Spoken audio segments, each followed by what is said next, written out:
The soft light of dawn painted the city of Ouagadougou in shades of gold. Today, President Ibrahim Traoré decided to break from his usual schedule of meetings. Instead of staying behind a desk or making decisions through reports, he wanted to step out into the streets and see the lives of his people firsthand. "I want to visit Yalgado Wedraoun National Hospital today," he told his chief of staff. "But, sir, you have appointments, meetings," his chief of staff protested. "I cannot make the right decisions from behind a desk if I don't know how the people live," Ibrahim replied. "No preparations, no notices.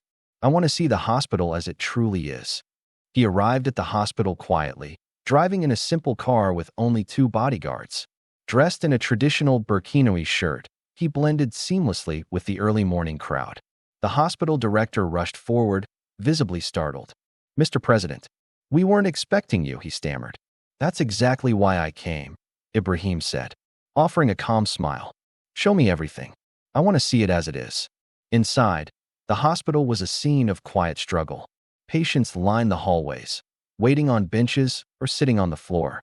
Some recognized the president and gave shy smiles, while others, too sick to notice, remained lost in their worries. Ibrahim paused often, kneeling to comfort a mother with a sick child, offering words of solidarity.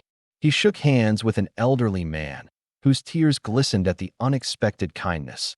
The reality of the hospital's condition was undeniable: old equipment, exhausted staff, and a building in desperate need of repair. In one corner, water dripped from the ceiling. Ibrahim's heart sank as he continued his tour. Dr. Ouattara, the head of pediatrics, approached him, looking weary but resolute. "Mr. President, would you visit our intensive care unit? That's where we need help the most." Ibrahim nodded and followed him through the narrow hallways. As they passed, Ibrahim slipped on a wet patch of floor but quickly regained his balance. "Be careful, sir," a soft voice warned. Ibrahim turned to see an elderly woman mopping the floor. She was embarrassed by the accident. "It's nothing, madam," Ibrahim reassured her kindly. But as he looked at her, something about her face felt strangely familiar. "What's your name?" he asked, his voice soft yet urgent. The woman hesitated before replying, "Aminata." The name struck Ibrahim like a thunderclap. A distant memory, long buried, stirred within him. The woman, Aminata, had once been someone significant in his life, but the details eluded him. He continued the tour, but his mind wandered back to her, the memory lingering like a shadow he couldn't escape. Every person he passed, every sick child, every tired nurse reminded him of her. Later, as Ibrahim wandered through the maternity ward, he saw her again, this time in the hallway. His heart quickened. He stepped toward her, and she startled when she saw him. "I hope I'm not bothering you, Aminata," he said gently. "But I need to ask you something." "I haven't done anything wrong, Mr. President," she stammered, hands tightening around the mop. "I know," he said with a warm smile. "I just have a few questions. How long have you worked here?" 23 years, she replied, her voice quiet, but steady. "I came after leaving my village." "Which village?" he asked, curiosity rising in his chest. "Kwa, in the north," she answered. Ibrahim's heart skipped a beat. Kwa was the village of his childhood, the place where memories of his mother, Fatima, and his early years still lived. He could almost smell the millet cooking, hear the women singing at the well.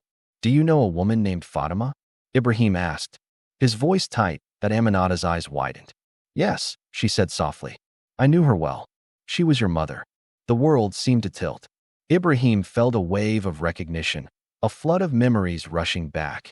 Aminata smiled softly, tears welling up in her eyes. "You were just 5 years old when your father passed. I looked after you then." Ibrahim struggled to keep his composure. "I remember," he whispered.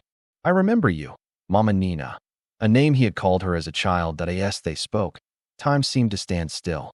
The hospital around them buzzed with life, but for Ibrahim, this moment was timeless, full of deep, unspoken emotions.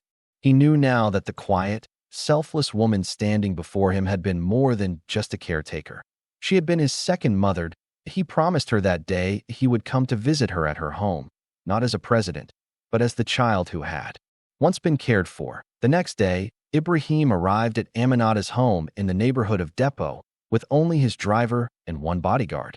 No sirens, no entourage. The house was simple but welcoming. Aminata greeted him calmly, not with surprise, but with warmth, as if she had been waiting for him all these years. They sat together, talking over tea, Ibrahim listening intently as Aminata shared the memories of his childhood, his favorite stories, the way he had once fallen into a well, the time she had taken care of him when he was sick. In the midst of this quiet reunion, Ibrahim made a decision. He would not let Aminata continue to live her life in hardship. He arranged for her to retire early from the hospital with a generous pension and provided a new, peaceful home for her and her niece. Weeks later, a special ceremony was held at the presidential palace. Ibrahim, standing before a gathering of ministers and dignitaries, honored Aminata's quiet devotion with a public acknowledgement of her sacrifices. "This woman," he said, voice full of emotion, "raised me when my own mother could not. She cared for me like her own child. Today we honor not only her, but all the women like her who raise, care for, and support others in silence."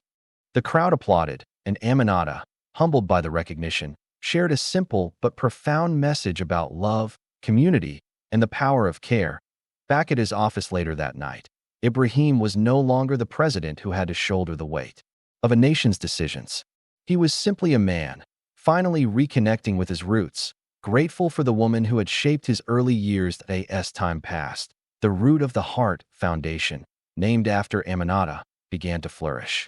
It helped countless women who cared for others, offering them support, recognition, and a platform for their quiet, unwavering contributions. Ibrahim's story and his relationship with Aminata became a symbol of deep connection, of remembering those who help shape us, even when we forget. It was a lesson he would carry with him for the rest of his life.